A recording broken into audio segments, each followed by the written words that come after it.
not to get dark or anything, the Philippines is the global hotspot for online sexual exploitation of children, corporal punishment, lack of proper education, lack of nutrition. What do you think your coping strategies were? There will be a lot of people that don't agree with the opinions that I have. My life or my safety is at risk. It is very real.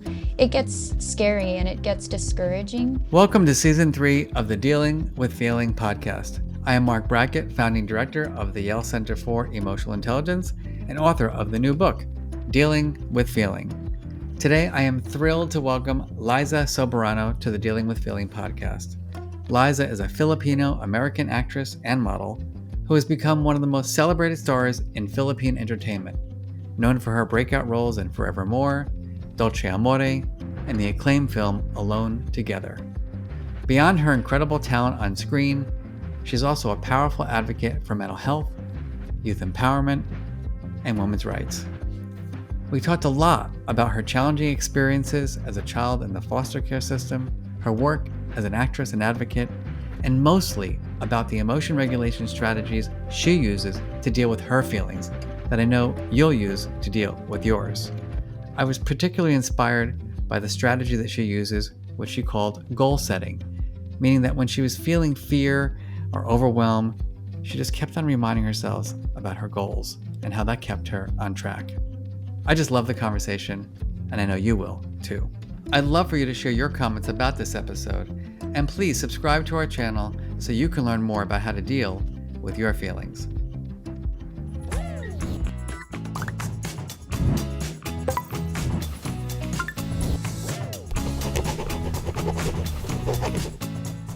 Welcome, Liza. Thank you. Thank you so much for having me. I'm super excited to talk with you. We met at a conference where we were both speaking, actually.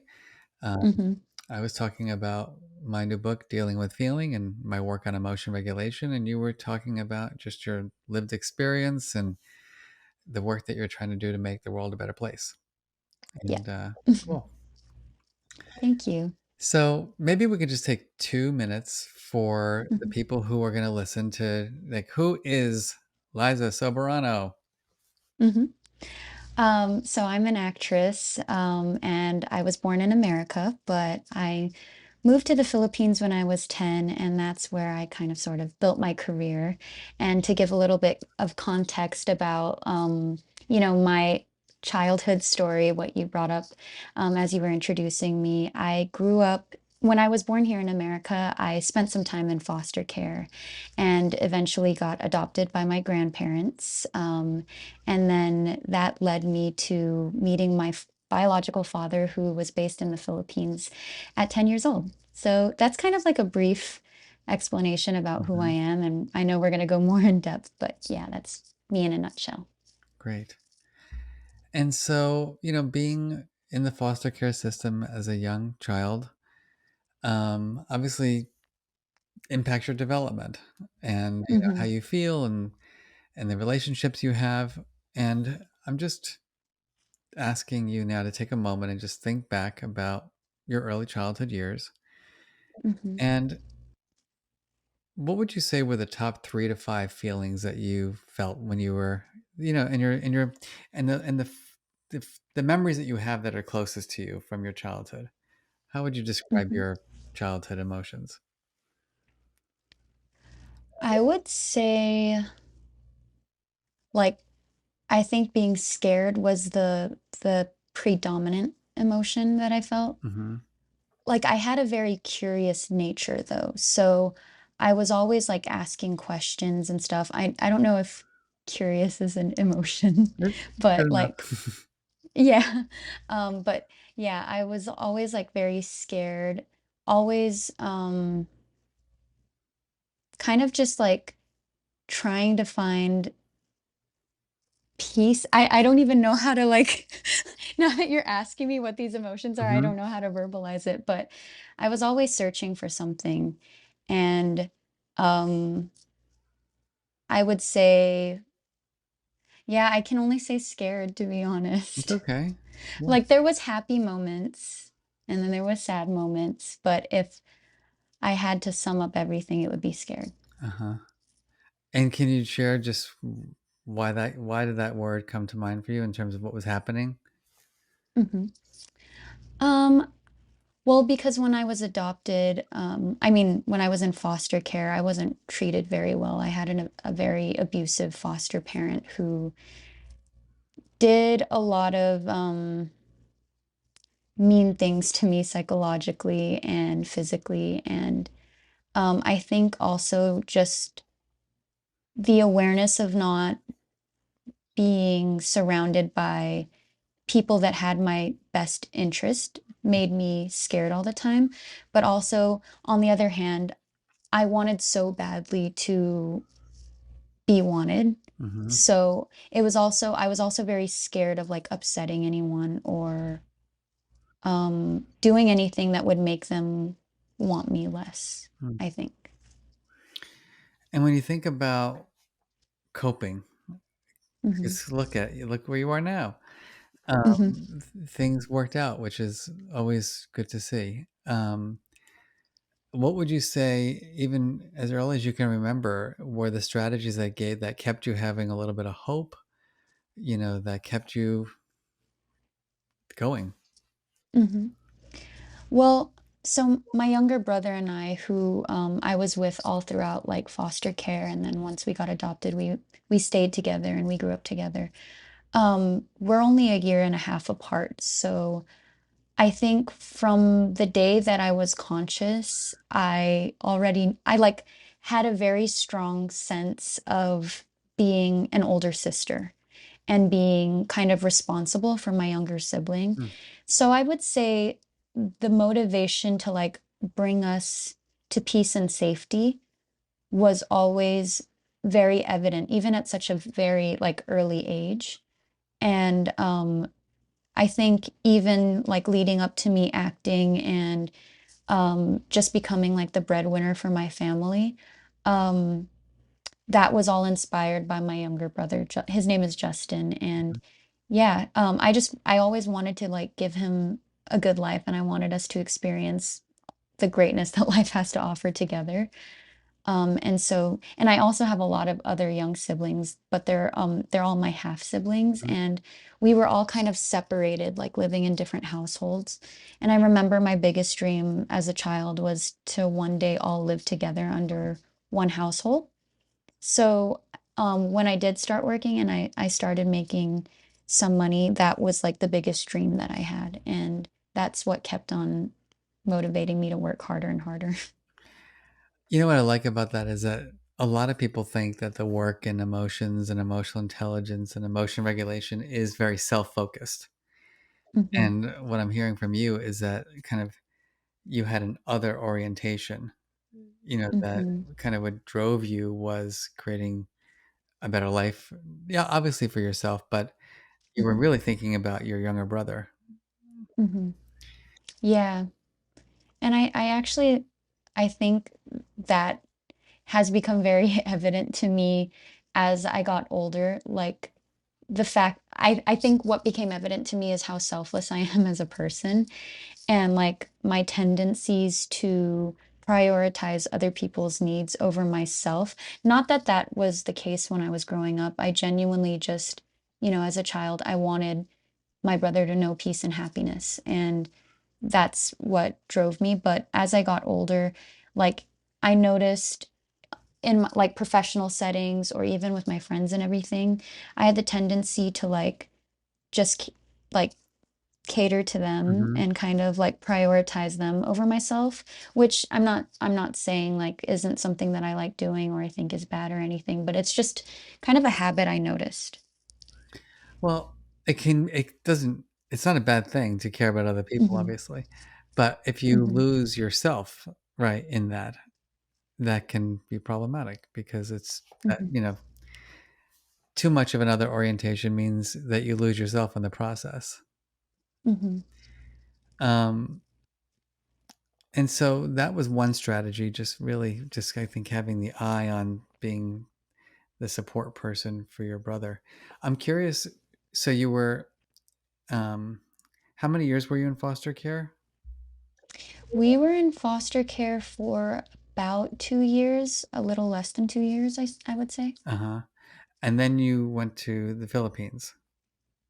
No, so I was in foster care from the age of 2 till I was like 4. Okay. And then my grandparents, from my dad's side, so they're Filipino, they adopted me and moved me from the Bay Area to Visalia.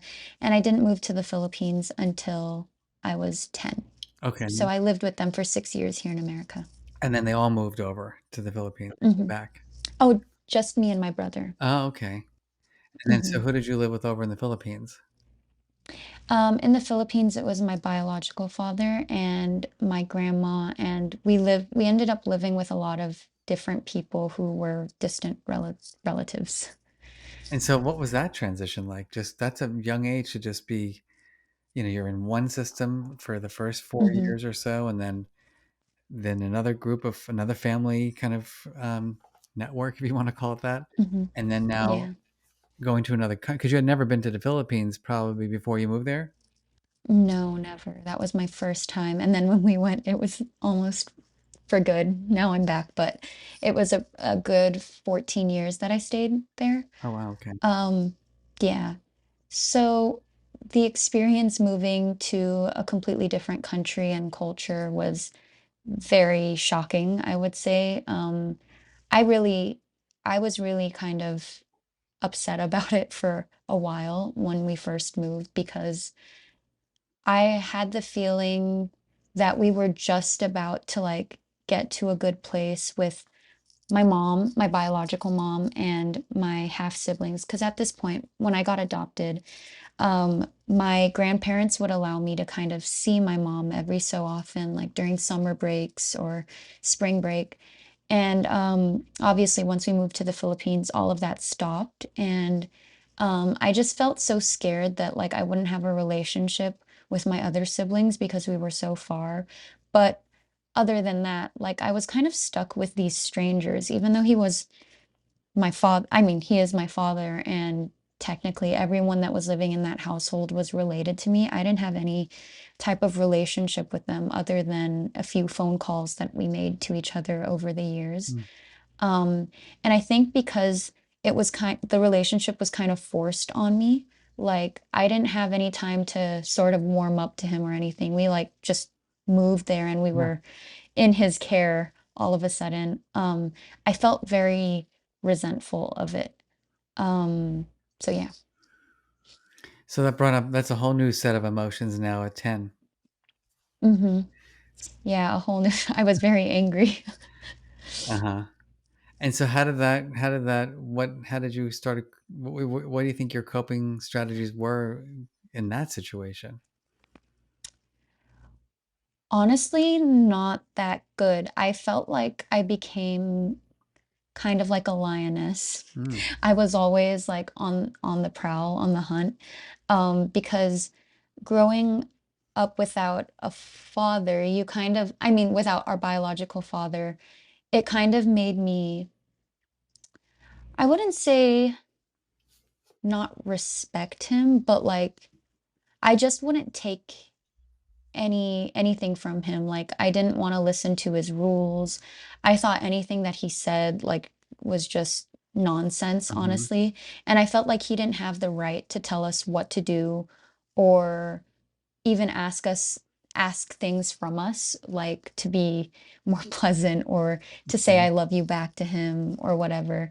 And it was really hard because before I moved to the Philippines, I don't think I wouldn't say that I had like a very angry nature despite what I went through as a child. I was very shy and timid, but then going to the Philippines and kind of being forced into a circumstance without warming up really made me angry. And how I would kind of cope with it was I would just stay by myself in my room all the Mm. time. I wouldn't really engage in conversation with my dad about anything serious Mhm. or deep. I would try to avoid actually talking with him or being in a room alone with him just because I didn't want to be stuck in a conversation with him.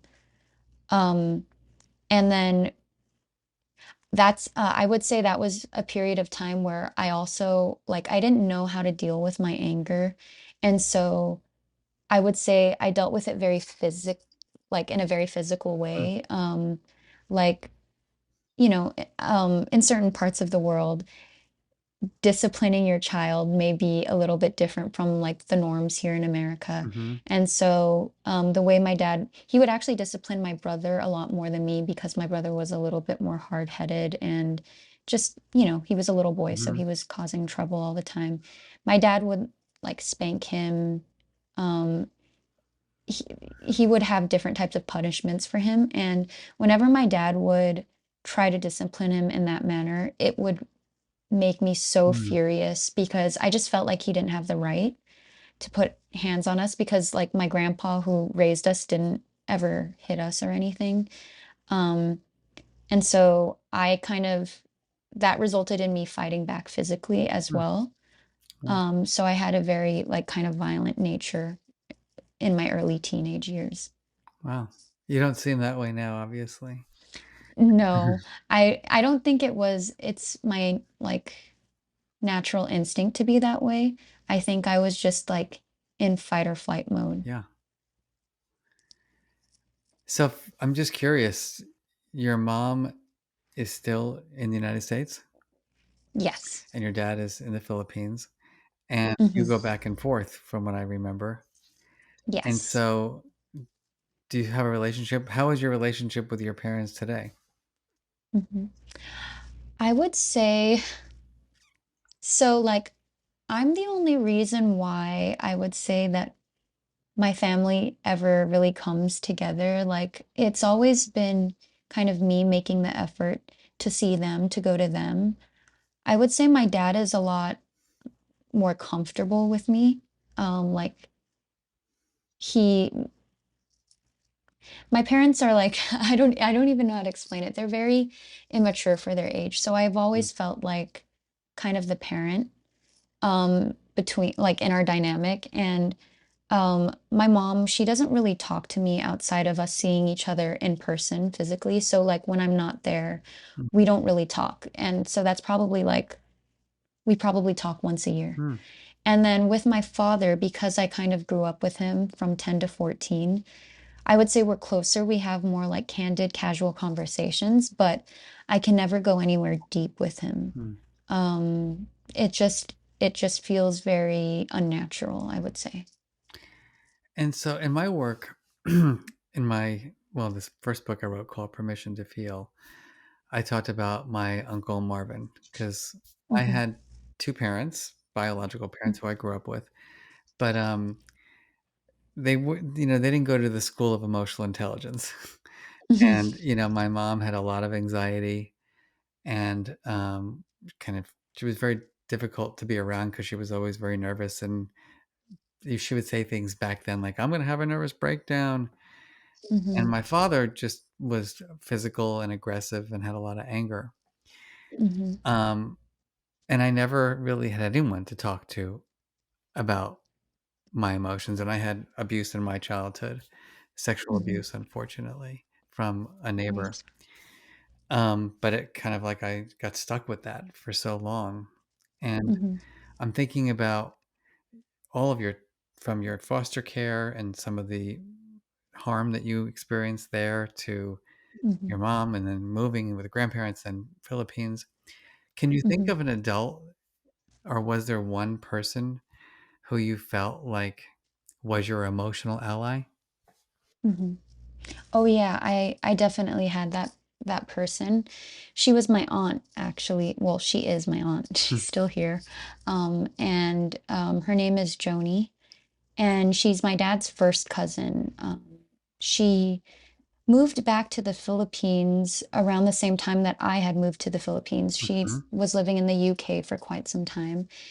And when she came to the Philippines, we had all decided to like kind of move in together. And so she very quickly became my guardian and kind of like a mother figure to me. And she was also my road manager all throughout my career in the wow. Philippines. But sadly, our relationship didn't prosper any further from there. And so, yeah, we're no longer in Hmm. communication. Yeah, I'm sorry to hear that. It's interesting Mhm, how there can be people who have a place in your development, mhm, and that obviously that's the memory you have is a very fond memory from your childhood in terms of her being that person. mhm, And then it doesn't necessarily continue.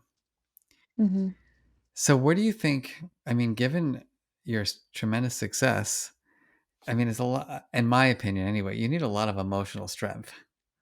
mhm, And so, and I know that um, in the business that you're in, uh, there's a lot of rejection, right? mhm. There's a lot of, things that don't work out the way you want them to work out. And so, like, how do you think you got to where you're at in terms of that resilience? What do you think is your guiding force and strategy? I think, and I'm not trying to make this sound even sad or Okay. dramatic or anything, but I think it's because I feel like I've gone through the worst as a child. I've always had this feeling that nothing could hurt me any more than those experiences did.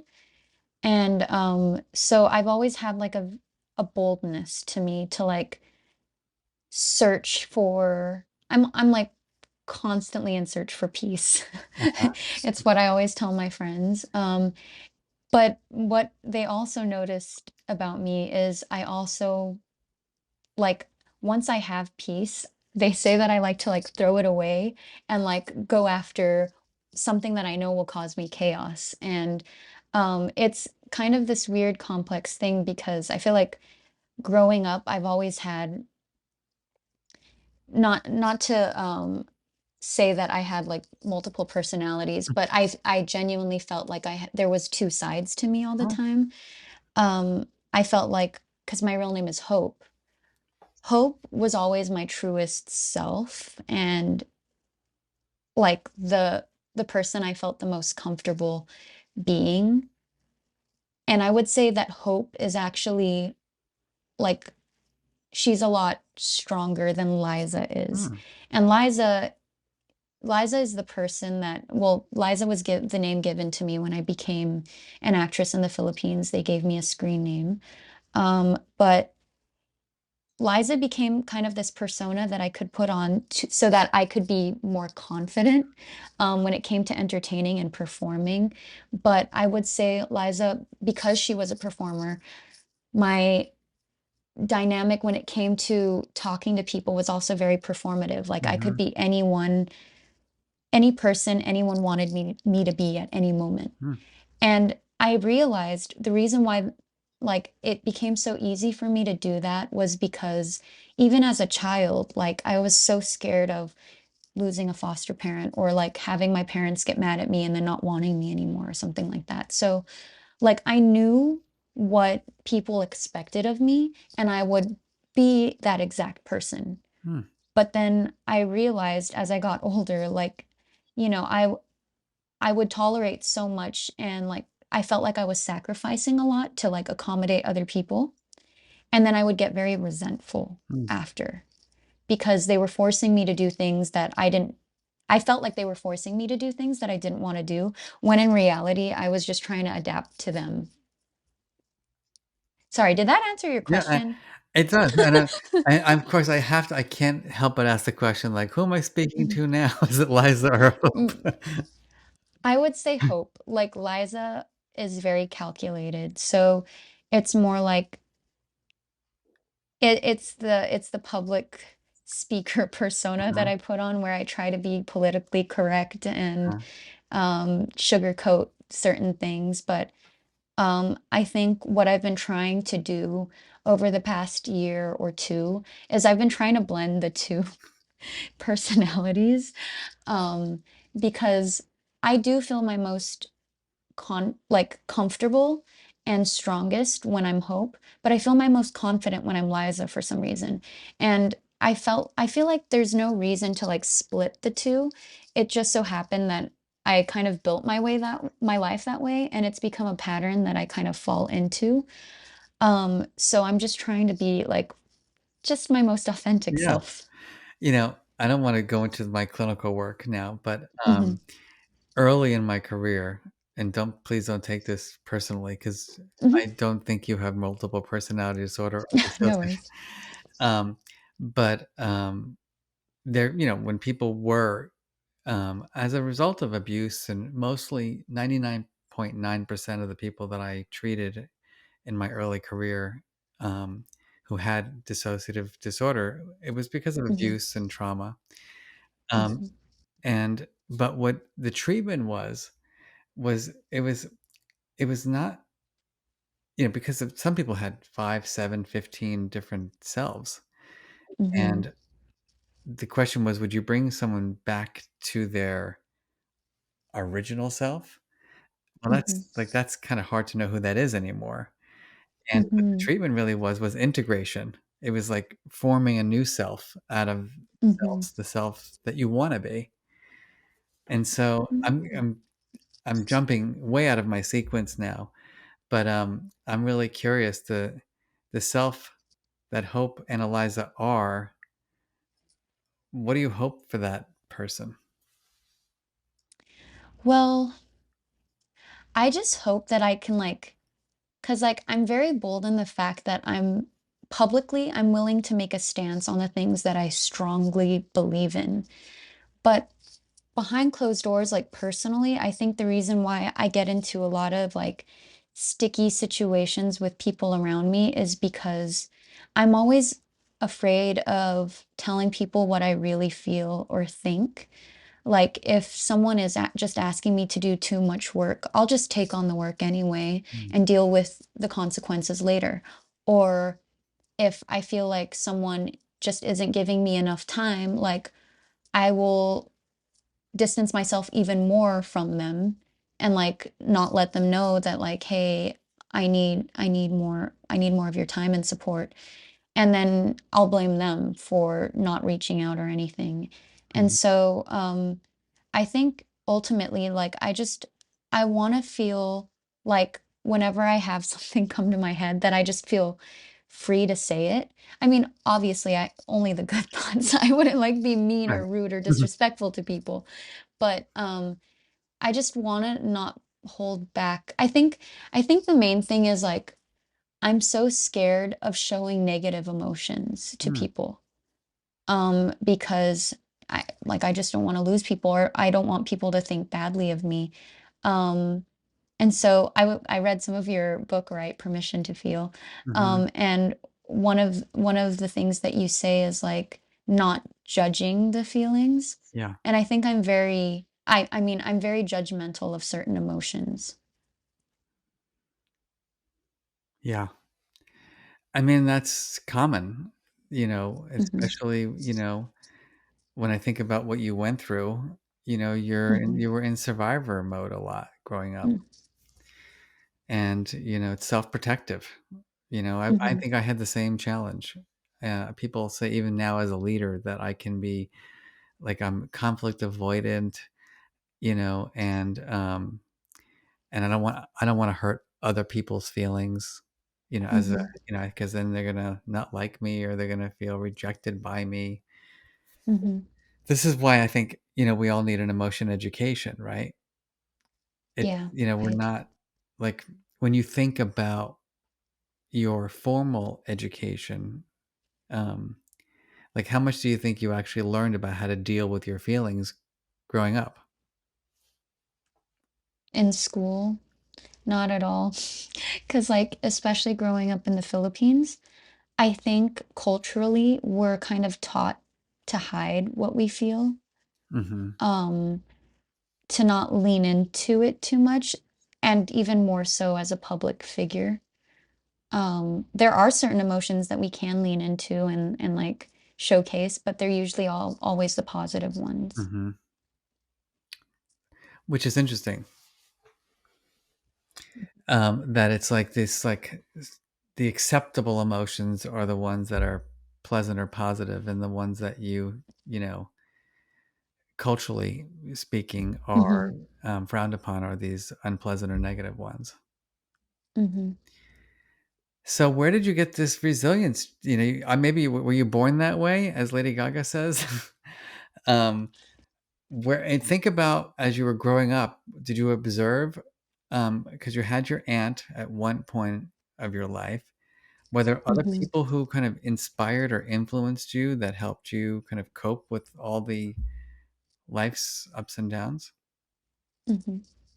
Well, the first thing that comes to mind, more on like a cultural perspective, is Filipinos, and the Philippine government's favorite term for Filipinos is resilient. Like Filipino people are resilient. Interesting. And I think that's just because like we've gone through so much throughout the years, colonization and natural disaster happening every year. And, people, even if all of that happens, you still have to live your life for yourself and for other people that depend on you for it. So you're kind of forced to like just suppress whatever it is you feel, your emotions, um, and kind of just continue living life. But on a personal level, I think it's exactly what you just said. Like I kind of witnessed it from a lot of people. I would say that my aunt was the biggest one, that kind of really shaped who I am today. Um, because like, I witnessed her go through multiple businesses that kind of failed, relationships that failed, even, like she lost a few loved ones. Hmm. And that never stopped her from working hard and dreaming hard. So I kind of got that conditioning from her. But I think also innately, like, because, I went through such a rough childhood, but it always got better for me somehow. Like I was in foster care, but then I got adopted by my grandparents and they took the best care of me. They were so generous with everything and they were just such good parents to me. And even the fact that they allowed me to see like my mom even after I got adopted and reunite and reconnect with my parents was a great thing. And then when I moved to the Philippines, I found success in the career that I now have. So I think just knowing that no matter what circumstance comes my way, I'm able to fight through it and there is something good that can come out of it is what keeps me going. Like Hmm. I know that no matter what problem comes to me, like it'll hurt for now, but there will be a lesson that I can take from it and then I can become stronger or wiser through it. So I think that's it. yeah, that's pretty cool. I mean, it's a great thing for people to hear Mhm, because what I love about it is that you're not attaching to kind of the awful moments. You kind of have a mhm, mindset. You're not denying the fact that it was awful, but you're not mhm, allowing it to define you. mhm. Am I hearing that correctly? Yeah, that's exactly what I meant. Yeah, like I don't like being defined by the bad things that happen to me. And in fact, I like when I tell these stories, I like pinpointing how I got out of it and Yeah. what came from it. And so I kind of take like these bad experiences and bad moments as like the storm before like a rainbow. Like I know that I'm gonna get something good out of this really tough experience. And so even like I have this mindset that even though like I know that life is not always going to be smooth sailing and it's not always going to be happy, and I know that I'm going to probably face even bigger challenges in the future, I know that it's a part of it. And I know that, happy moments will come too Hmm. after it. So I'm hearing like radical acceptance of whatever situation I'm in, and Hmm. that's hard for a lot of people. I don't know. Yeah, I understand. I see that in a lot of people around me. And so, what is your like? What do you like when you're going through the day in the life of Liza slash Hope? Um, what are your um, kind of go to strategies? Like, what would you like when you're noticing the uncomfortable feeling or the fear or the resentment or the anger or whatever, Mhm. a relationship doesn't work out, or Mhm. Mhm. tell me about your brain. Like how is your brain processing it, and what are the things that you tend to say to yourself? Mhm.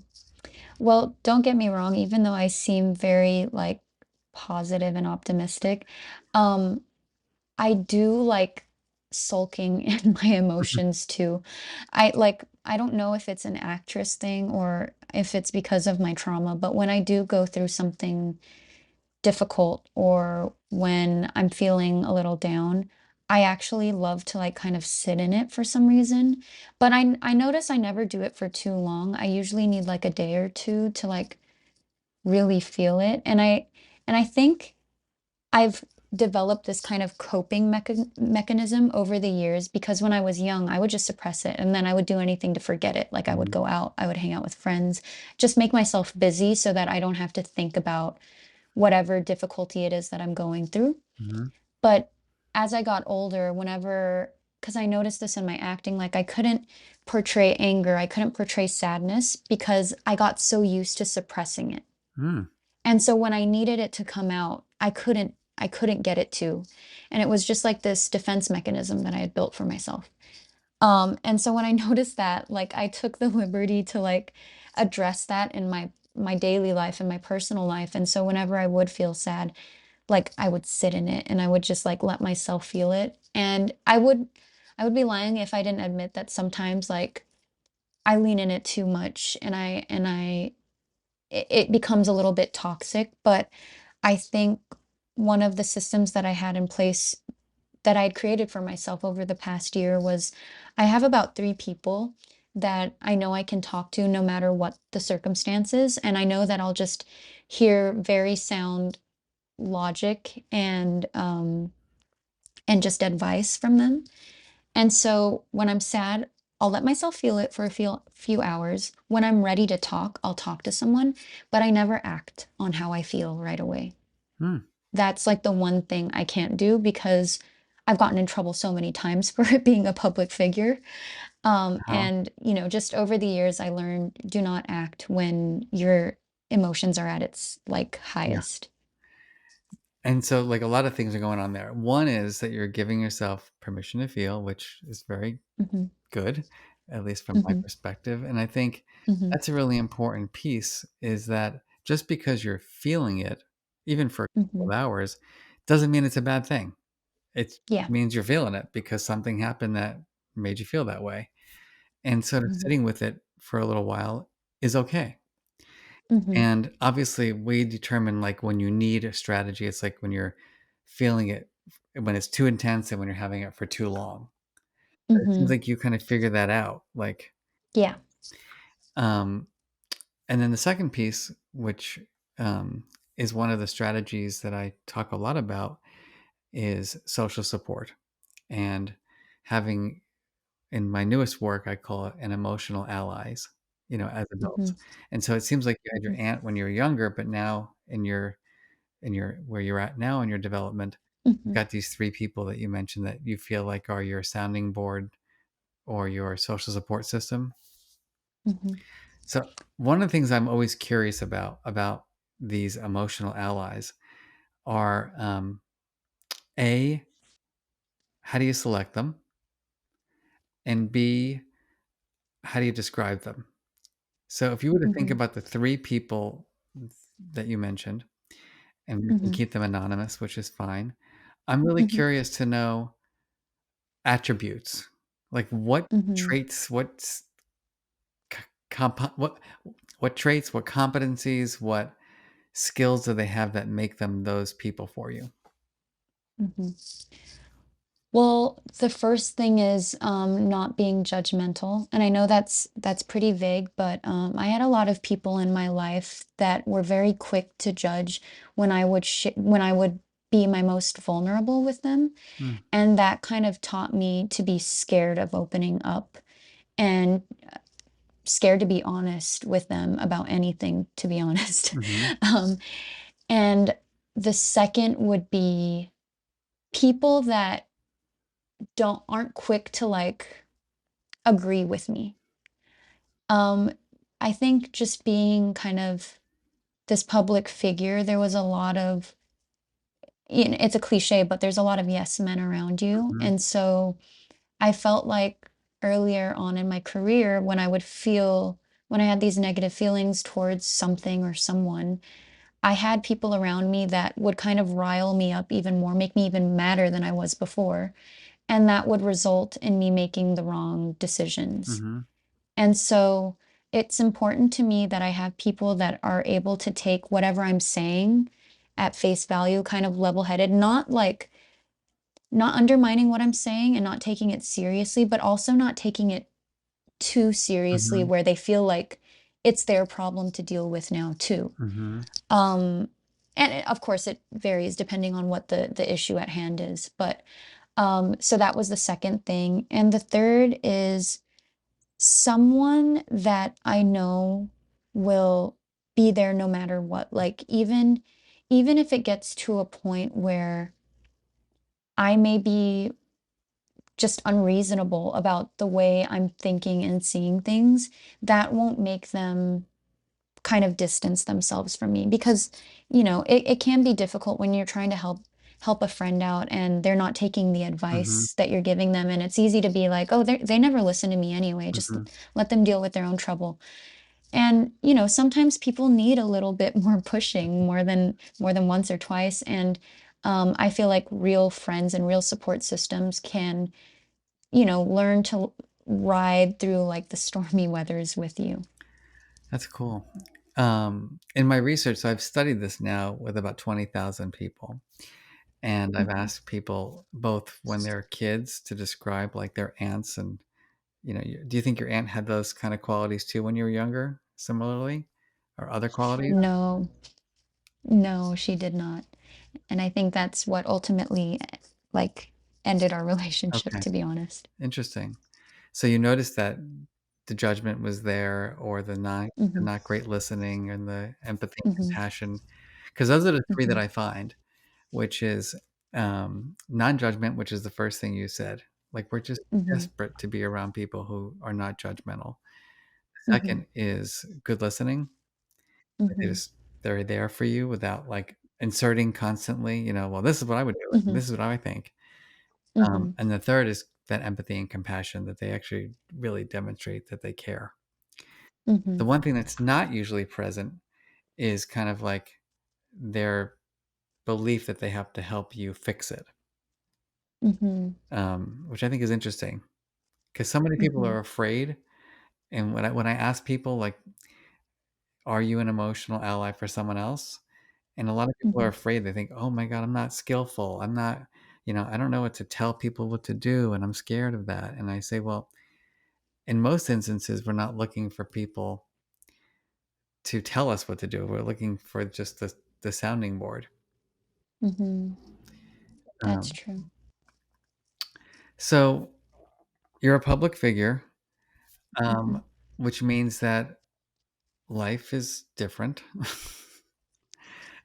Yeah. What are your strategies for managing that? Mhm. Like for managing the fact that your privacy um, is not the same as a psychology professor at a university. Mhm. That is something that I'm still trying to navigate, to be honest. I think earlier on in my career, kind of the way that the Philippines, or I don't know if it's like Southeast Asia in general, but in the Philippines, at least in entertainment culture, it's we talk a lot about our personal lives. It's the complete opposite of what Hollywood is like, I feel like. It's actually encouraged for us to share more about like our family lives, Hmm. our romantic relationships, and like personal details and stuff like that. And the relationship that we have with our fans as well is like a lot closer, I would say, than celebrities in other big like entertainment industries around the world. And growing up, I didn't have kind of these boundaries. I kind of looked towards other celebrities and how they were handling media and just relationships with their fandoms and stuff like that. And so I felt the more that I shared a little bit, the more connected people felt towards me.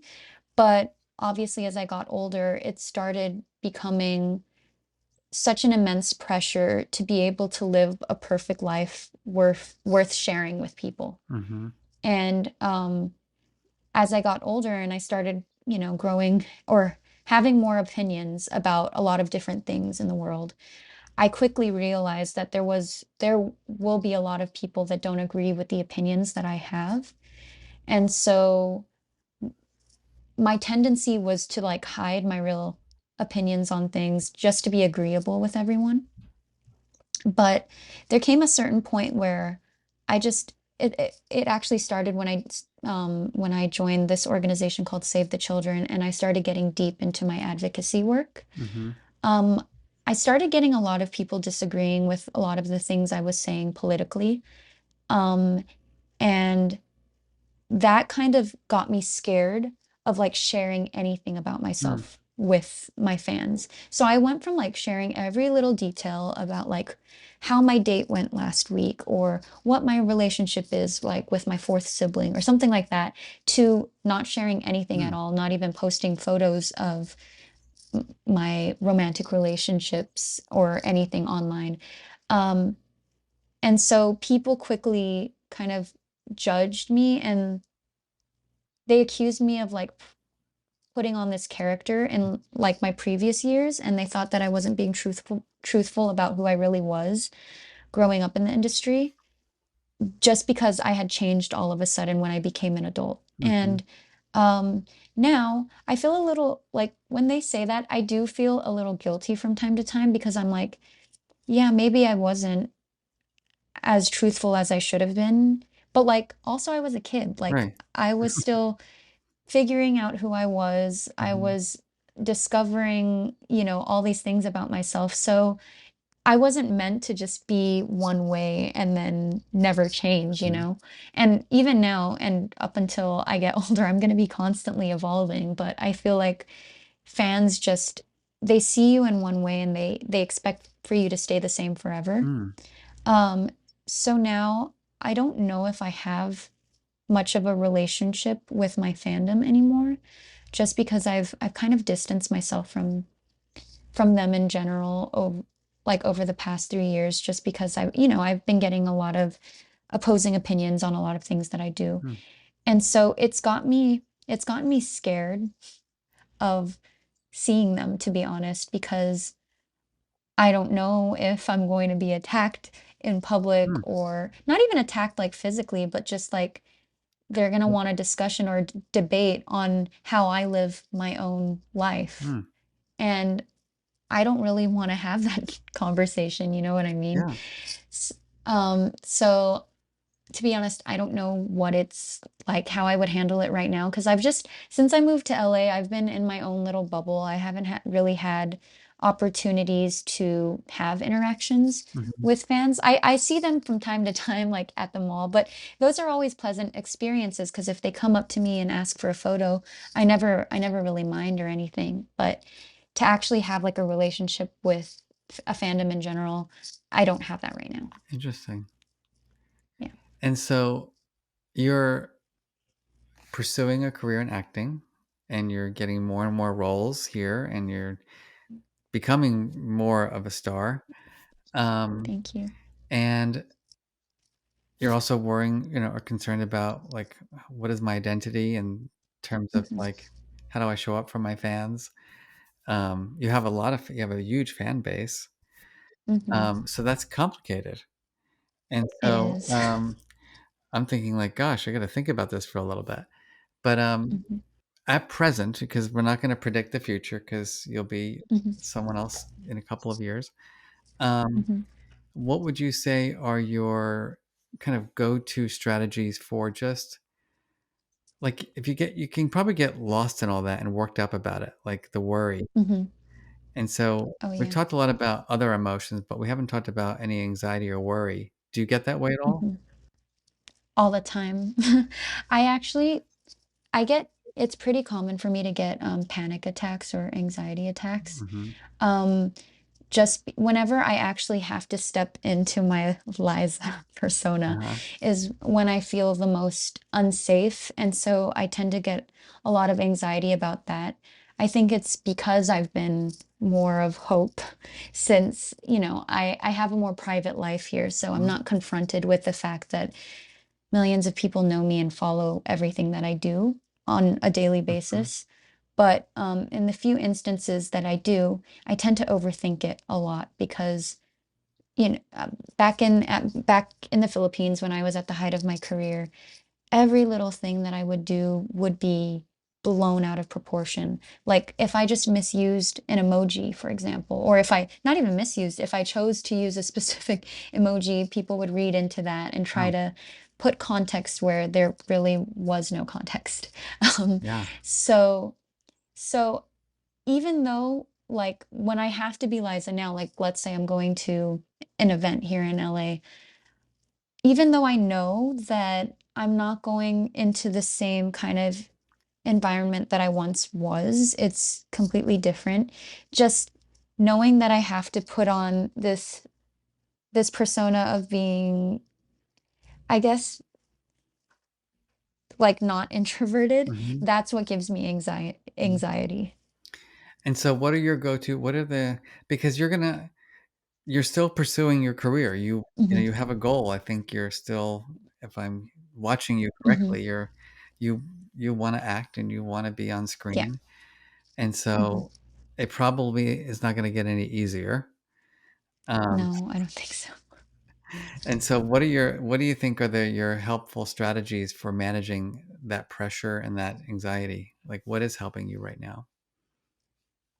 Really, my goals.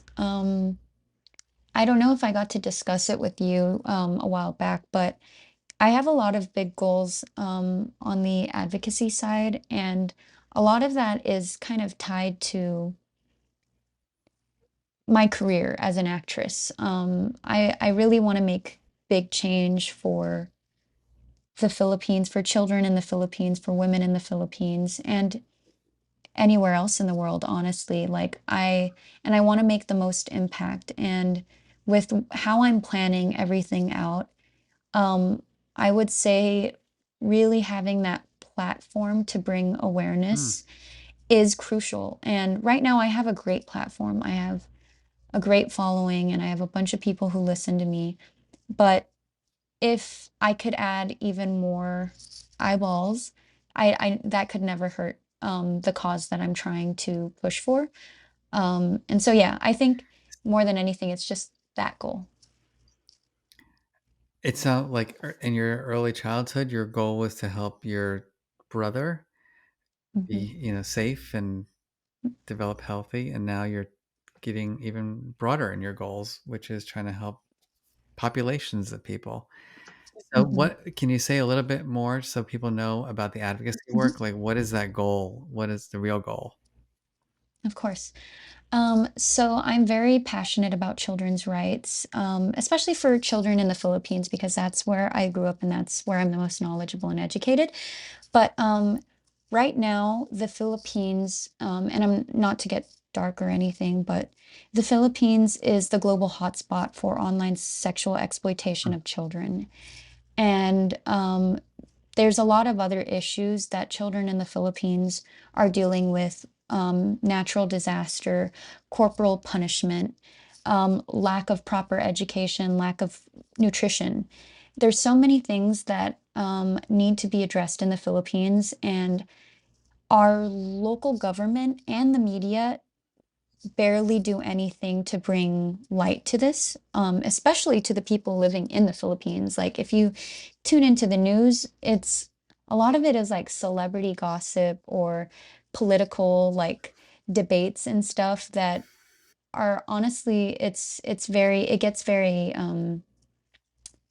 messy to say the least. Mhm. But um I want to I want to get as much awareness here in America for my cause as possible because when I did try to do a lot of things back when I was very active with my career in the Philippines, I put myself in dangerous situations a few Mm, times. One time I spoke with at an event with this organization that I didn't know at the time had probably associations with a communist party. mm, Those are accusations. I still to this day do not know whether it was true or not, but I got red tagged, which means I was tagged as a mm, terrorist.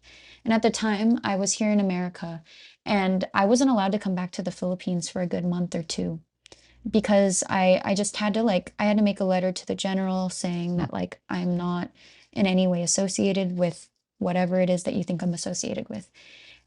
Other things have happened too, and those are sadly side effects of being in a third world country. There's a lot of corruption in the government, and there's a lot of just a lot of things going on that put people like me who are trying to bring light to things that aren't being done or not being done mhm, properly.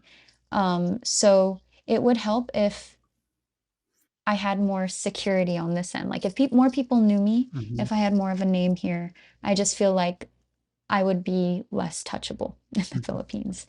Yeah. Um, and so that's another, um, it's interesting because you need strategies for your strategies. I'm hearing Hmm. you like your advocacy work is a passion. You want to grow your acting career, which will also give you the platform to do your advocacy work. Hmm. But yet, then you do the advocacy work that you're doing is can put you in unsafe or uncomfortable positions, and but yet, so what do you go back to the goal again? Does that help? Hmm. Is that your kind of go-to strategy? That is my go-to strategy. Like that's what I was kind of talking about earlier, where my friends were pointing out that I love to chase after peace, but then I love to throw it away and go after chaos. Like the moment I have peace right now, like I'm in LA, I'm away from all the noise that I once had back home in the Mhm, Philippines. And I could just be, doing my own little thing, being an actress here, not minding whatever it is that mhm, is going on back home. But because I'm just so passionate about fixing education in the Philippines, safety in the Philippines, just lowering the number of children that get exploited by their own families in the Philippines, mm, I am putting myself in a situation where my life or my safety is at risk. And so, um, when I do get confronted with those things, and it obviously it is very real, it gets scary and it gets discouraging. But then I just have to keep in mind, like, if I'm not going to do it, who's going to do it? I can't name a single actor or prominent figure in the Philippines that is standing up for children and women the way that I do. mm, If I'm being quite honest. And I don't even think I'm the most equipped or I'm the most um, knowledgeable when it comes to these things, but I do know that I'm the most passionate. And I'm putting in the work. I'm trying to meet the right people so that I can do the most impactful work. And all I really need is like more support from other people so that whatever I do in the Philippines, like nobody can do anything to me back. It's just me addressing issues all the time. And I the tactic is kind of doing it from a distance. Like I know I'll get a lot of backlash on the internet. I know I'll probably lose fans. I'll probably lose sources of income coming out of the Philippines. And those are things that I had to confront early on when I decided to go on this path. But it's something that needs to be done. And yeah, that's what keeps me going. it's amazing. Mhm. All right, I think that I don't even know where to go from there other than I want people to know how to get in touch with you to help you with your cause. Mhm. Um, so what is the best way for people to learn about all the Mhm. work you're doing? Well, they can follow me on my social media platforms. On Instagram, it's at Liza Soberano. On Twitter, it's at Liza Soberano. And on TikTok, it's at Soberano Liza.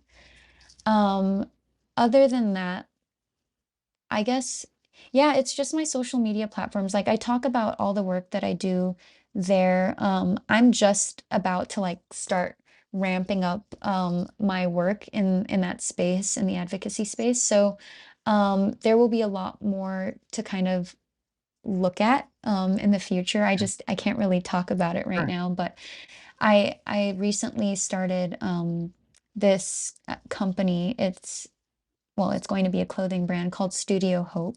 And my goal from that is to build an impact fund where I can build safe houses for women across the Philippines and Southeast Asia. Wonderful. So, yeah. So let's just take a breath because it was a lot. Hmm. And thank you for Hmm. sharing all that you did. Of course. I would love for you to take a moment and just imagine a world, including the Philippines, of course, where all the hard work that you're putting into supporting children and women and others, um, there are real changes. Mhm. What do you imagine being different for people in that world? Well, I imagine people having higher standards all across the board for how other people should be treating them, how they should be treating themselves, how they kind of see people that are in positions of power. I think once people have higher standards and learn boundaries, I think people will be safer and will be able to build safer communities and spaces. Lovely. Last question. So, my newest work is called Dealing with Feeling. You've talked a lot about how you've dealt with your own feelings in life. But let's say I was to ask you to write a chapter uh, for the book. And Mhm. what would you write in that chapter to help people um, achieve their goals and dreams like you are? I would say, like, I think the title of the book itself is perfect. Like, give yourself the permission to feel, Hmm. be kinder to yourself. It would be all about, like, not letting anyone kind of take your own thoughts and voice away from you because you're scared. Scared of letting other people, scared of disappointing other people, or scared of other people abandoning you. I think the people that are really going to be there for you all your life and truly care and want to support you will be there no matter what it is that you are feeling in that moment. And so that's something that I've learned and I'm in the process of, still learning. And I hope everyone else can do the same. Thank you. Thank you.